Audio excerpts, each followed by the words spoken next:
Perhatikan!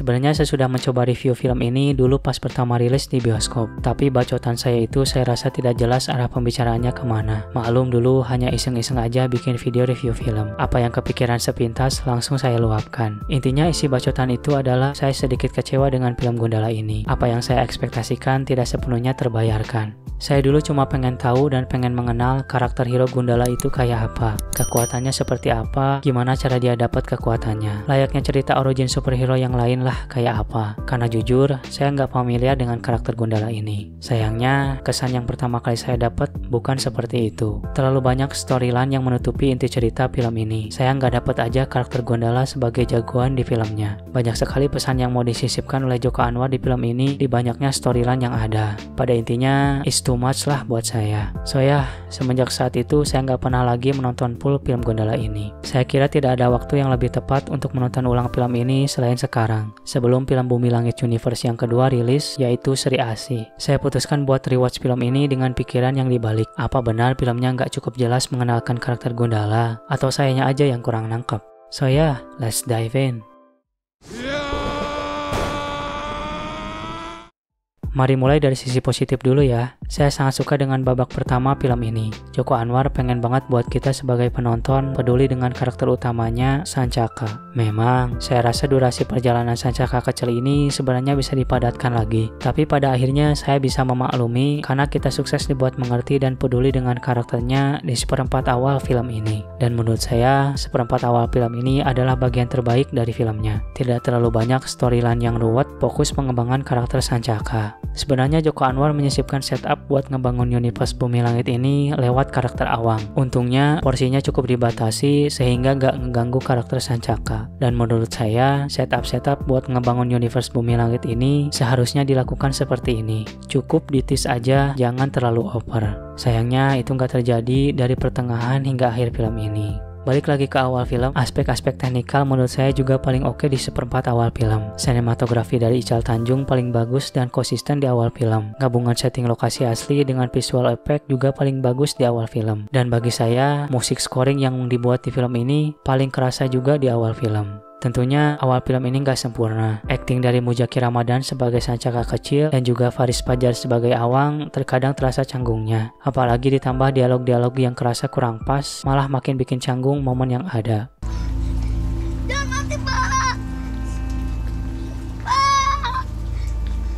Pak, jangan mati, Pak! Ada masalah apa lo sama petir? Lo ikut campur masalah dia juga? Ini cuma sedikit minor aja sih, karena pada akhirnya saya sukses dibawa hanyut dengan perjalanan Sancaka kecil. Entahlah, apa cuma saya aja atau memang Joko Anwar memberikan effort yang lebih di awal film ini. Yang jelas, pas pertama kali nonton dan setelah rewatch ini, bagian yang paling saya suka dari film ini adalah seperempat awalnya. Sebuah fondasi awal yang kuat buat filmnya dan juga karakter Sancaka. Yang kerasa kurang dari aspek teknikal setelah rewatch ini adalah adegan berantemnya. Again, adegan paling oke ada di awal. Koreografinya cukup oke dan dieksekusi dengan cukup rapi sehingga kita bisa menikmati adegan berantemnya. Sayangnya dari pertengahan hingga akhir, intensitasnya mulai berturun. Apalagi ditambah dengan efek-efek yang saya rasa tidak perlu di adegan berantemnya. Saya ingat dulu pas pertama kali nonton, saya cukup suka dengan adegan berantemnya. Tapi setelah rewatch ini, tidak sebagus itu ternyata. Penyebabnya jelas sih satu, banyaknya karakter. Dengan banyaknya karakter yang ada di film ini, dan hampir semua karakternya bisa berantem, seharusnya ada satu atau dua adegan berantem yang stand out. Tapi entah kenapa setelah rewatch ini, gak ada yang terasa unik atau memorable bagi saya. Semuanya terasa ruwet aja.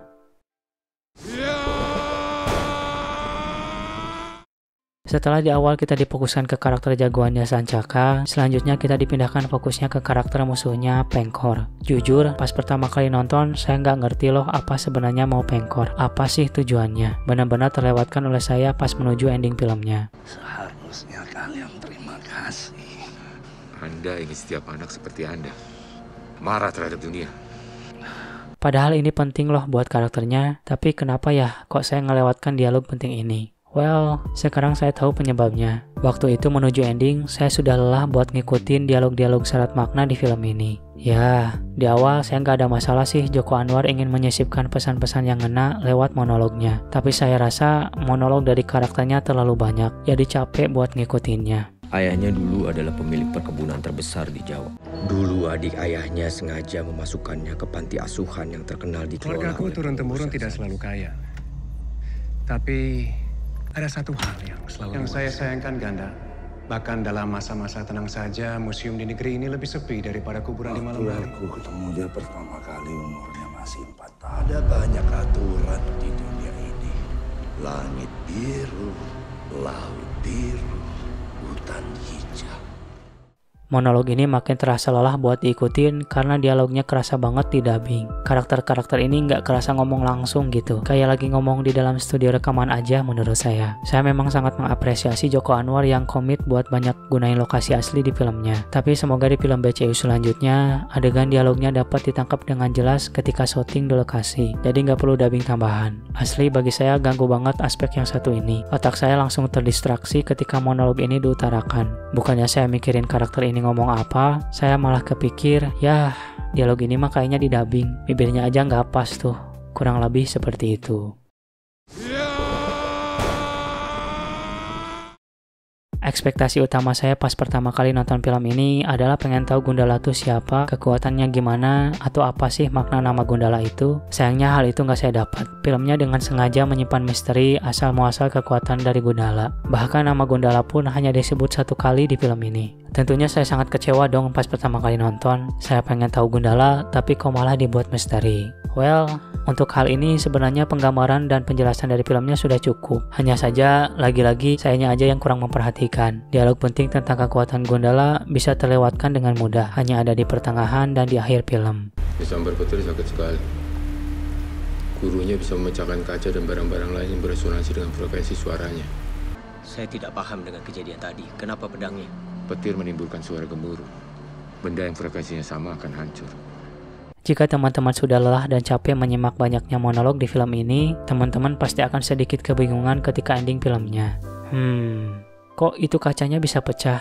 Sebentar. Kayaknya ada yang kelewat nih.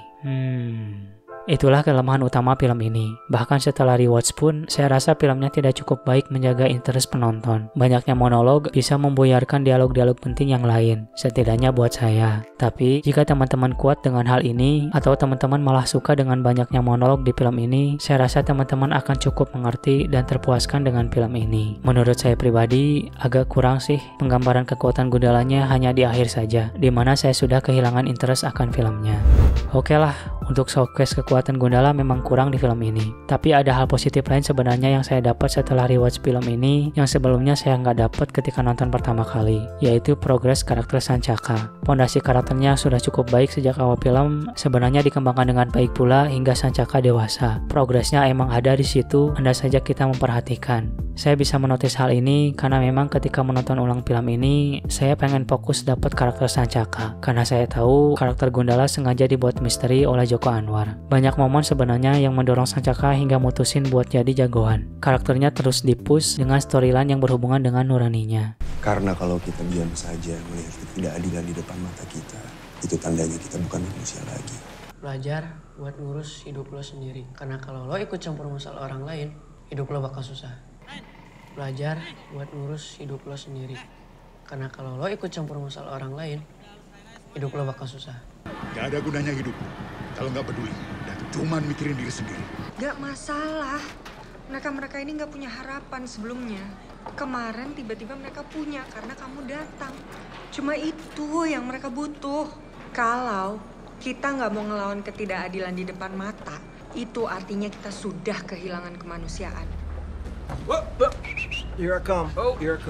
Saya sangat suka hal ini. Sehabis nangkap poin ini, seketika saya makin suka dengan karakter Sancaka. Jelas sudah motivasi dia buat menjadi patriot. Jadi makin ngerti kenapa tagline film ini, negara ini butuh patriot. Karena sebenarnya storyline patriot ada di film ini. Hanya saja, lagi-lagi bisa terlewatkan, terkubur oleh storyline yang lain.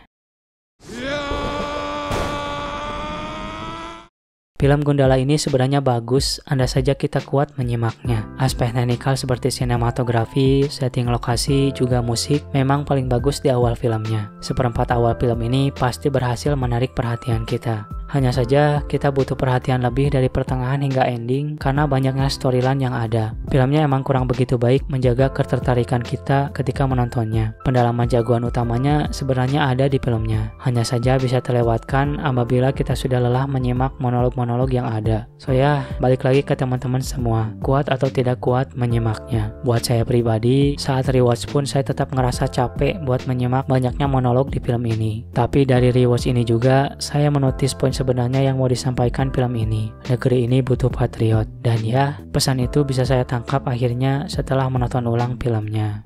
Gundala saya kasih nilai B-. So ya teman-teman, itulah review seadanya untuk film Gundala. Seperti biasa, kalau ada poin-poin yang mau ditambahkan atau pendapat-pendapat lain yang mau ditambahkan, silahkan tuliskan saja di kolom komentar. Jangan lupa tinggalkan like juga di videonya, dan jika berkenan subscribe juga channel ini. Terima kasih sudah menonton videonya sampai akhir. Sampai jumpa di review film yang lainnya. Nama saya Ade, hatur nuhun. Gue gak pinter ngomong.